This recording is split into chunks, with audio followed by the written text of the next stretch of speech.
of the spoilers are now out of play.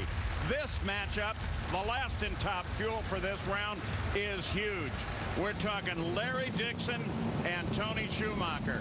Let's just look at the top rivalry in Top Fuel the last 2 seasons.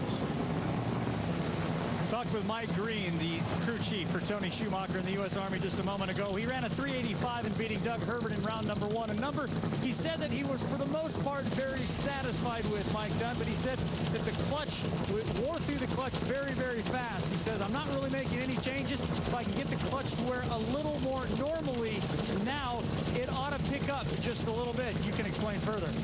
Well, basically, when the clutch wears a little bit too fast, that means the levers don't come in quite as quickly, but when they do, they have a little bit more leverage. So it basically changes that application of the clutch. So if you can go back and just get the clutch wear to be more consistent, then it applies the way the driver wants. It's very critical and very, very hard to manage it, but these are 2 of the best teams at managing clutch application.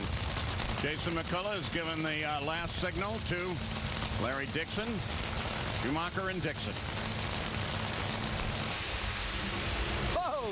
Whoa! He got a pedal fast, and this one's going to be Dixon. He finally got it hooked up, out, in, on the throttle. Schumacher had more trouble. Dixon's a winner.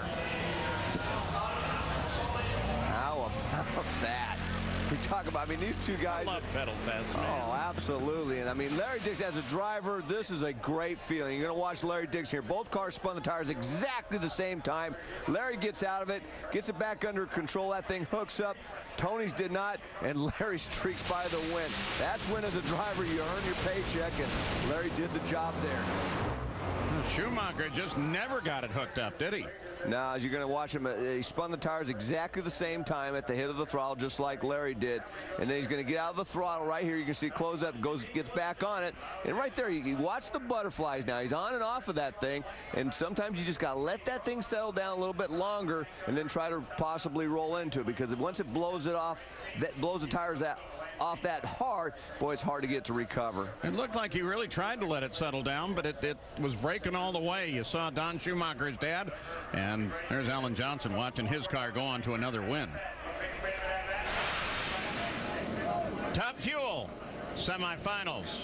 They're going to match up this way now with Corey Mack and Larry Dixon. And Corey Mack, on a track that continues to love him as much as he loves it, will have the lane choice. And then we go over to the stat guy. He's got a comment on Larry Dixon. Wow, Larry Dixon, Corey Mack, what a great matchup here in the countdown. The last time that Corey McLenathan beat Larry Dixon at a race was right here 1 year ago. Remember, he went on to win. Since then, he's lost 7 times, including 5 times. This season, Corey's going to be hungry. But you know what? It stayed together, and we got that win line. We win or lose as a team. And well, as you hear Larry Dixon talking at the far end of the racetrack, Mike, I can give you a little bit of a left lane update after talking with Lanny McGlizzy. He said for whatever reason all weekend long, the left lane starting line has been deteriorating a little quicker, getting some bald spots. And as far as about 200 feet down there, he says it's just a little more bumpier than the right side. That's why the cars have been breaking loose there as well. And you can see the rubber's a little bit heavier in that right lane through the middle of the racetrack than the left also.